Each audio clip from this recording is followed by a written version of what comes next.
Hello, welcome back to the channel. Today we are going to be continuing the series on what if Spider-Man was in My Hero Academia. This is part 4, so if you haven't seen the previous part, go check that out. It'll be in the description below. But yeah, without further ado, let's hop right into this part. After the events at the USJ facility, events would turn out pretty similar, with all the other course students at UA flocking the classroom. At the time in which the sports festival was set to schedule, we would still see the declarations of war from everyone and the confidence grow within Deku. Peter here was also very pumped, as he wanted to become an even stronger hero. For the first event, the race, the events would play out pretty similar like in the anime, with Deku coming in first. Peter here, since he wasn't able to use his web shooters, finishes in the top 10, as while he may not have them, his physical abilities along with the tingle, which he hasn't found a name for yet, makes it very easy for him to maneuver through the obstacle course.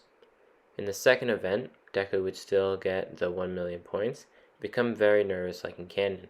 While looking around, Peter was scouted by Shoto. Since he didn't have a team, Peter was pretty psyched. The second round would begin, and Shoto and Peter's team were able to dodge every incoming attack thanks to Peter's sense. Due to Peter being there, Shoto's team is able to get Deku's headband and come in first place.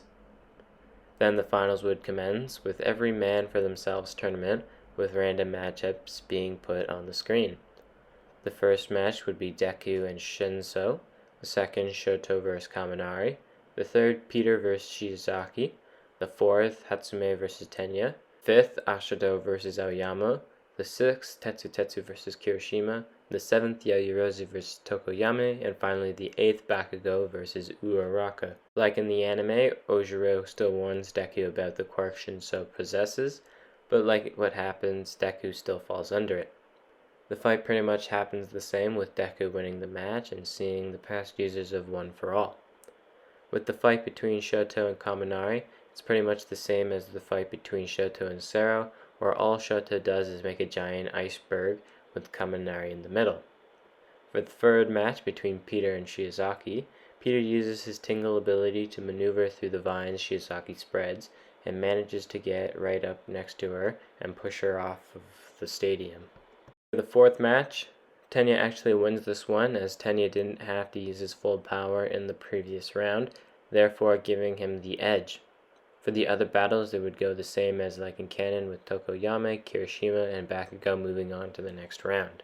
Next matchups are set, with Deku facing Shoto, Peter going up against Tenya, and like in canon, Ashido vs Tokoyami, and Kirishima vs Bakugo. In the Deku vs Shoto fight, their battle is pretty much the same as like in canon, with Shoto winning. For the fight between Tenya and Peter, Peter once again relies on his sense, and he moves out of the way when Tenya charges at him. Finally, having strategy, as Tenya charges at Peter, he uses some of his martial arts techniques and throws Tenya out of the ring as Tenya charges at him, using his own momentum against him. And lastly, for the Ashido and Tokoyami fight and the Kirishima and Bakugo fight, like in canon, Tokoyami and Bakugo move on. The semifinals are set with Shoto going up against Peter and Tokoyami going up against Bakugo.